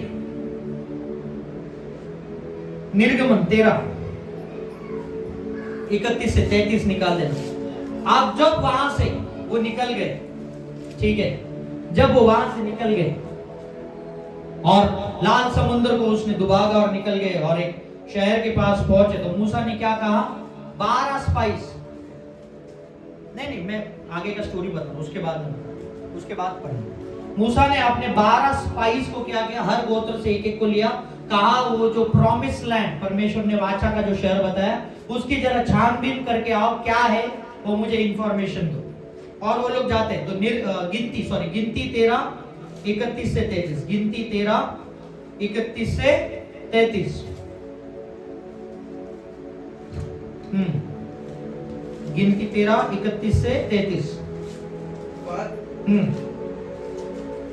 पर जो पुरुष उसके संग गए थे उन्होंने कहा, उन लोगों पर चढ़ने की शक्ति हम में नहीं है, क्योंकि वे हमसे बलवान हैं। और उन्होंने इजराइलियों के सामने इस देश का जिसका भेद उन्होंने लिया था ये कहकर निंदा भी की कि वह जिस देश जिसका भेद लेने के लिए हम गए थे ऐसा है जो अपने निवासियों को निगल जाता है। और जितने पुरुष हम में से है उसमें से देख के वे सब के सब बड़े डील डॉल रखे हैं। फिर हमने वहां नबीलों को अर्थात नबीली जाति वालों अनावश्यकों को देखा, और हम अपनी दृष्टि में तो उनके सामने टिड्डे के समान दिखाई पड़ते थे और ऐसे कि उनकी दृष्टि पे मालूम पड़ते थे। अब ये कैप्टिविटी देखो क्या है। ये इजरायली लोग मूसा को बोल रहे हैं, हम उनके सामने टिड्डे मतलब क्या? Grass hopper. हम उनके सामने क्या है? ग्रास होपर के समान है। ग्रास होपर, क्या परमेश्वर ने किसी व्यक्ति को ग्रास होपर कहा? क्या शैतान ने किसी व्यक्ति को ग्रास होपर कहा? मनुष्य ने खुद को ग्रास होपर कह दिया। बहुत सारी चीजें परमेश्वर नहीं कहता है, बहुत सारी चीजें शैतान नहीं कहता है। हम खुद ही खुद को कुछ तो समझ लेते हैं और हम खुद ही खुद को एक आइडेंटिटी दे देते हैं, अरे मैं तो सिर्फ ग्रास होपर उसके सामने। फैक्ट है ना, बाइबल से बता रहा हूं।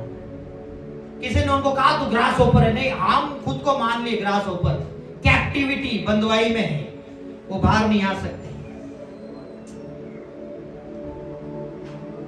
प्लीज अंडरस्टैंड आपके थॉट्स को कहां से निकालना। बहुत से लोग अभी भी कैप्टिविटी में जी रहे हैं और बहुत से लोग आने वाले दिनों में कैप्टिविटी में जाएंगे। पर अब जाने से पहले मैं आपको कुछ बोल रहा हूं। अभी हम जो प्रेयर करने वाले हैं ये सिर्फ वचन के अनुसार हम करने वाले हैं। कुछ वचन मैं आपके लिए डिक्लेयर करने वाला हूं और ये सारे स्क्रिप्चर्स हैं जो आपके लिए काम आएंगे। मैं नहीं चाहता इसके लिए ऐसा कोई भी व्यक्ति किसी बंदवाई में रहे। हालेलुया। कोई भी व्यक्ति किसी बंदवाई में रहे। 1 घंटा आप चाहते प्रार्थना करना? कितने लोग चाहते हैं कि 1 घंटा कैसे प्रार्थना करनी है, 1 घंटा पावरफुल प्रेयर कैसे करना है? और लोग कहते हैं 1 घंटा प्रेयर करो, पर कोई नहीं बताएगा आपको कैसे की जाती है। लोग अच्छी बात शेयर नहीं करेंगे, उसे बोलेंगे हम 2 घंटा प्रार्थना में। मैं कैसा करूं? आत्मा बताएगा। आत्मा बता ही नहीं रहा।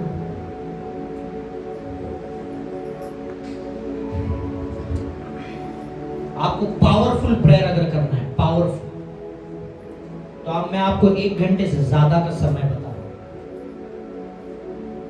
आपको कम से कम आधा घंटा आराधना में जाना है, कम से कम आधा घंटा आराधना में जाना है। उसके बाद आपको बाइबल से वचन निकाल के रखने हैं। किस विषय के लिए आज प्रार्थना करना है? फाइनेंस के लिए करना है, फाइनेंस के लिए वो वचन को निकालो। गूगल सिर्फ लोकेशन देने के लिए नहीं है, गूगल वचन भी दे सकता है, गूगल आपको चैप्टर्स भी दे सकता है।